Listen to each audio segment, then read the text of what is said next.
നമസ്കാരം, കർമ്മ ന്യൂസിലേക്ക് സ്വാഗതം. സംസ്ഥാന സർക്കാരിനെതിരെ കൂടുതൽ പടയൊരുക്കവുമായി ഗവർണർ ആരിഫ് മുഹമ്മദ് ഖാൻ.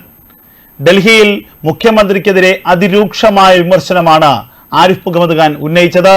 സംസ്ഥാനത്തെ ക്രിമിനൽ വൽക്കരിക്കുന്നതിന് പിന്നിൽ മുഖ്യമന്ത്രി പിണറായി വിജയന്റെ ഗൂഢാലോചനയാണെന്ന് ഗവർണർ ആരിഫ് മുഹമ്മദ് ഖാൻ ആരോപിച്ചു. സംസ്ഥാനത്തെ ക്രമസമാധാന നില തകർന്നു. അതിന്റെ പ്രധാനപ്പെട്ട ഉത്തരവാദി മുഖ്യമന്ത്രിയായ പിണറായി വിജയനാണ്. തനിക്ക് മറ്റൊരിടത്തു നിന്നും ഭീഷണിയില്ല, ജനങ്ങളിൽ നിന്ന് തനിക്ക് ഭീഷണിയില്ല. തനിക്ക് ഭീഷണിയുള്ളത് CPM-ൽ നിന്നും SFIയുടെയും DYFIയുടെയും ക്രിമിനലുകളിൽ നിന്നും മുഖ്യമന്ത്രി പിണറായി വിജയനിൽ നിന്നും മാത്രമാണെന്ന് ഗവർണർ ആരോപിച്ചു. സംസ്ഥാനത്തെ ക്രമസമാധാന നില പാടെ തകർന്നിരിക്കുന്നു. സംസ്ഥാനത്ത് ഒരു കൂട്ടം പാർട്ടി ക്രിമിനലുകളുടെ തേർവാഴ്ചയാണ് നടന്നുകൊണ്ടിരിക്കുന്നത്. അവരാണ് അവർക്കിഷ്ടമില്ലാത്തവരെ ആക്രമിക്കുന്നത്. കണ്ണൂരിൽ തേങ്ങയിടാൻ പോലും പാർട്ടിയുടെ അനുമതി വേണമെന്ന ഒരു പഴഞ്ചൊല്ലുണ്ട്. അത് അന്വർത്ഥമാക്കും തലത്തിലുള്ള നടപടികളാണ് കേരളത്തിൽ നടന്നുകൊണ്ടിരിക്കുന്നത്. ഇത്തരത്തിൽ കേരളത്തിൽ അക്രമം നടത്തുന്നതിന് പിന്നിൽ, ഗുണ്ടാ വിളയാട്ട് നടത്തുന്നതിന് പിന്നിലുള്ള ഗൂഢശക്തി എന്ന് പറയുന്നത്, ഗൂഢാലോചന എന്ന് പറയുന്നത് മുഖ്യമന്ത്രി പിണറായി വിജയന്റേതാണ്. തനിക്കിഷ്ടമില്ലാത്ത ആളുകളെ കൽത്തുറങ്കലിലടയ്ക്കുന്ന സമീപനമാണ് മുഖ്യമന്ത്രിയുടേത്. അത് മാധ്യമങ്ങളായാലും അവർക്കെതിരെ മുഖ്യമന്ത്രി നടപടിയെടുക്കും. തനിക്ക് നേരെ ആരെങ്കിലും ശബ്ദിച്ചാൽ, താൻ കാണിക്കുന്ന തെറ്റെന്ന് ആരെങ്കിലും വിളിച്ചു പറഞ്ഞാൽ അവരെ കൽത്തുറങ്കലിൽ അടയ്ക്കുക എന്നുള്ളതാണ് പിണറായി വിജയന്റെ സമീപനം. അതുകൊണ്ട് കേരളത്തിൽ എല്ലാവർക്കും ഭയമാണ്. കേരളത്തിൽ മാധ്യമങ്ങൾ പോലും ഭയപ്പെട്ടാണ് ജീവിക്കുന്നതെന്ന് ഗവർണർ ആരിഫ് മുഹമ്മദ് ഖാൻ ആരോപിച്ചു. ഡൽഹിയിൽ മാധ്യമങ്ങളോട് അതിനിശിതമായ വിമർശനമാണ് മുഖ്യമന്ത്രി പിണറായി വിജയനെതിരെ അദ്ദേഹം പറഞ്ഞത്. മുഖ്യമന്ത്രിയെ ചോദ്യം ചെയ്യാൻ കേരളത്തിൽ ആരും ധൈര്യപ്പെടുന്നില്ല. എല്ലാവർക്കും മുഖ്യമന്ത്രിയെ ഭയമാണ്. കേരളത്തിൽ നിയമവാഴ്ചയില്ലെന്ന തന്റെ മുൻ നിലപാട് ആവർത്തിക്കുകയാണ് ഗവർണർ ആരിഫ് മുഹമ്മദ് ഖാൻ ഇന്നു ചെയ്തത്. സംസ്ഥാന പോലീസിനെ മുഖ്യമന്ത്രി രാഷ്ട്രീയ കാര്യങ്ങൾക്ക് വേണ്ടി ദുരുപയോഗം ചെയ്യുകയാണ്. പോലീസിനെ സ്വതന്ത്രമായി പ്രവർത്തിക്കാൻ അനുവദിക്കുന്നില്ല. പോലീസിനെ തന്റെ രാഷ്ട്രീയ ഇംഗിതങ്ങൾക്കുള്ള ആയുധമാക്കി ഉപയോഗിക്കുകയാണ് മുഖ്യമന്ത്രി പിണറായി വിജയൻ. സ്വന്തം അധികാരം സ്വന്തം താല്പര്യങ്ങൾക്കും രാഷ്ട്രീയ താല്പര്യങ്ങൾക്കും വേണ്ടി മാത്രം വിനിയോഗിക്കുന്ന ഏക മുഖ്യമന്ത്രിയാണ് പിണറായി വിജയനെന്നും ഗവർണർ ആരോപിച്ചു. തനിക്ക് ആകെ ലഭിച്ച ഭീഷണി എന്ന് പറയുന്നത് CPM-ൽ നിന്നും SFIയിൽ നിന്നും പിന്നെ മുഖ്യമന്ത്രിയിൽ നിന്നുമാണ്. ഇത്തരത്തിലുള്ള ഗുണ്ടകളുടെ ആക്രമണം ആസൂത്രണം ചെയ്യുന്നത് മുഖ്യമന്ത്രി പിണറായി വിജയനാണ്. കേരളത്തിലെ ജനങ്ങളിൽ നിന്നും ഒരു ഭീഷണി തനിക്കുണ്ടായിട്ടില്ല. കോഴിക്കോട് മിഠായി തെരുവിലെ അനുഭവം തനിക്ക് വളരെ മികച്ചതായിരുന്നു. ജനങ്ങൾ വളരെയധികം തന്നെ സ്വീകരിച്ചുവെന്നും ഗവർണർ വ്യക്തമാക്കി. കേരളത്തിലെ CPM-ലും അതിന്റെ പോഷക സംഘടനകളിലും ഉള്ളത് ക്രിമിനലുകളാണെന്ന് തുറന്നടിക്കുകയാണ് ഗവർണർ ആരിഫ് മുഹമ്മദ് ഖാൻ ചെയ്തത്. ഈ ക്രിമിനലുകൾ നടത്തുന്നത് കരുതിക്കൂട്ടിയുള്ള അക്രമമാണ്. നവകേരള യാത്രയുടെ മറവിൽ തന്നെ വലിയ ക്രിമിനൽ വൽക്കരണം കേരളത്തിൽ നടക്കുന്നുണ്ട്. നവകേരള യാത്രയുടെ പേരിൽ നടക്കുന്നത് തോന്നിയവാസമാണ്, ശുദ്ധ തെമ്മാടിത്തരമാണ്. സർക്കാർ സ്കൂളുകളുടെ മതിലുകൾ പൊളിക്കുന്നു, ക്ഷേത്രങ്ങളുടെ മതിലുകൾ പൊളിക്കുന്നു. കോടിക്കണക്കിന് രൂപ ദൂർത്തടിച്ചുകൊണ്ട് ഒരു പ്രയോജനവും ജനങ്ങൾക്കുണ്ടാക്കാത്ത ഒരു ദൂർത്ത് യാത്രയാണ് കേരളത്തിൽ നടക്കുന്നതെന്നും ഗവർണർ ആരിഫ് മുഹമ്മദ് ഖാൻ ആരോപിച്ചു. എന്തായാലും സംസ്ഥാന ഭരണത്തിനെതിരെയുള്ള വലിയ തന്ത്രങ്ങളാണ് ഇപ്പോൾ ഗവർണർ മെനയുന്നത് എന്നുള്ള വിവരങ്ങൾ പുറത്തു വരികയാണ്. ഡൽഹിയിലുള്ള ഗവർണർ കേന്ദ്ര സർക്കാരിനെ പ്രധാനപ്പെട്ട സംസ്ഥാനത്തിന്റെ വിവരങ്ങൾ ധരിപ്പിക്കും. കേന്ദ്ര ആഭ്യന്തര മന്ത്രാലയവുമായി ഗവർണർ ഇടപെടുമെന്നാണ് ലഭിക്കുന്ന സൂചനകൾ. സംസ്ഥാനത്തെ ക്രമസമാധാനം പൂർണ്ണമായി തകർന്നിരിക്കുന്നു. സംസ്ഥാനത്ത് ജനങ്ങളുടെ ജീവനും സ്വത്തിനും സംരക്ഷണം ഒരുക്കാൻ പോലീസിന് കഴിയാത്ത സാഹചര്യമായിരിക്കുന്നു.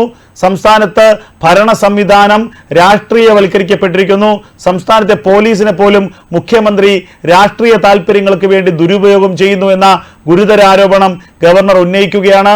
സംസ്ഥാനത്ത് സാമ്പത്തിക നില ഏറ്റവും ഗുരുതരമായ സ്ഥിതിയിലാണുള്ളത്. സംസ്ഥാനത്ത് സാമ്പത്തിക അടിയന്തരാവസ്ഥ പ്രഖ്യാപിക്കേണ്ട സാഹചര്യമാണ് നിലവിലുള്ളത്.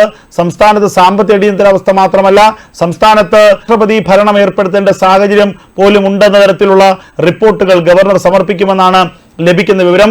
എന്തായാലും അതിഗുരുതരമായ സ്ഥിതിവിശേഷമാണ് കേരളത്തിലെ ക്രമസമാധാന വിഷയത്തിലുള്ളതെന്ന് ഗവർണർ കേന്ദ്രത്തെ ധരിപ്പിച്ചു കഴിഞ്ഞിരിക്കുന്നു.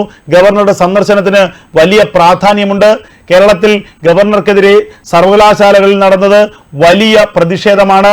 കാലിക്കറ്റ് ക്യാമ്പസിനുള്ളിൽ ഗവർണർക്കെതിരെ വലിയ പ്രതിഷേധം നടന്നിരുന്നു. ഗവർണറുടെ ഗസ്റ്റ് ഹൗസിനും ഏറ്റവും അടുത്തു പോലും എത്തി SFI പ്രവർത്തകർ ഗവർണർക്കെതിരെ അതിരൂക്ഷമായ മുദ്രാവാക്യങ്ങൾ വിളിച്ചു, അസഭ്യ മുദ്രാവാക്യങ്ങൾ വിളിച്ചു. അദ്ദേഹത്തെ വ്യക്തിപരമായി ആക്രമിക്കുന്ന, വ്യക്തിപരമായി തേജോവധം ചെയ്യുന്ന തരത്തിലുള്ള ആക്ഷേപങ്ങൾ ഉന്നയിച്ചു. ഇതിനൊക്കെ ഒത്താശ ചെയ്ത് കേരളത്തിലെ പോലീസാണെന്ന ആക്ഷേപം കൂടി രാജ്ഭവനുണ്ട്. അതായത് പോലീസും SFI പ്രവർത്തകരും തമ്മിലുള്ള ഒത്തുകളിയായിരുന്നു ഈ സമര നാടകം. പോലീസിന്റെ കൂടി അംഗീകാരത്തോടുകൂടി, പോലീസിന്റെ കൂടി അറിവോടുകൂടിയാണ് SFI പ്രവർത്തകർ കാലിക്കറ്റ് ക്യാമ്പസിനുള്ളിലേക്ക് പ്രവേശിച്ചത്.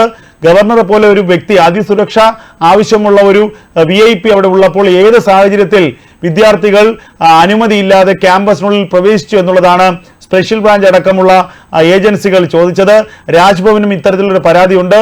അതുപോലെ തന്നെ തിരുവനന്തപുരത്ത് ഗവർണർ സഞ്ചരിച്ച റൂട്ട് മാപ്പ് അത് അവസാന നിമിഷം മാറ്റിയിട്ടും ഗവർണർ സഞ്ചരിച്ച റൂട്ട് മാപ്പ് SFI വിദ്യാർത്ഥികൾക്കിടയിലേക്ക് കൊടുത്തത്, അല്ലെങ്കിൽ അവർക്ക് അതിൻ്റെ അറിവ് കൊടുത്തത് പോലീസിനുള്ളിലെ തന്നെ ഇടതു യൂണിയനുകളിലെ പ്രധാനികളാണെന്നുള്ള വിവരം ഇപ്പോൾ സ്പെഷ്യൽ ബ്രാഞ്ച് ഇന്റലിജൻസും ശേഖരിച്ചു കഴിഞ്ഞു. ഈ വിവരങ്ങൾ കൂടി ഗവർണർ കേന്ദ്ര സർക്കാരിനെ അറിയിക്കും.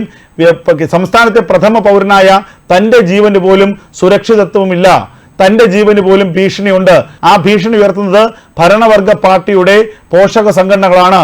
അവർക്ക് പോലീസിന്റെ എല്ലാ പിന്തുണയുമുണ്ട്. ഈ ഭരണവർഗത്തിന്റെ പോഷക സംഘടനയിലെ ക്രിമിനലുകളാണ് തനിക്കെതിരെ ആക്രമണത്തിന് ആഹ്വാനം ചെയ്യുന്നത്.